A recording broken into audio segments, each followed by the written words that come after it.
ipagkakaloob na hangarin. Ang mga hangarin ng matuwid ay ipagkakaloob. Kawikaan 10:24. Ito ay pangako na ipagkakaloob ng Diyos ang mga hangarin ng matuwid. Ang Diyos ang gumawa upang tayo ay maging matuwid.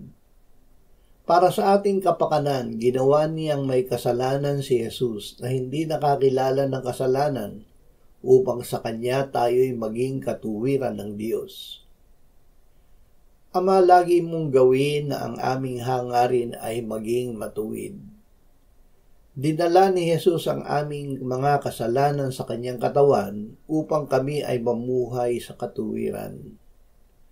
Salamat na ipagkakaloob mo sa amin ang hangaring ito, dahil ito ang pamumuhay sa kalooban mo para sa amin. Amen.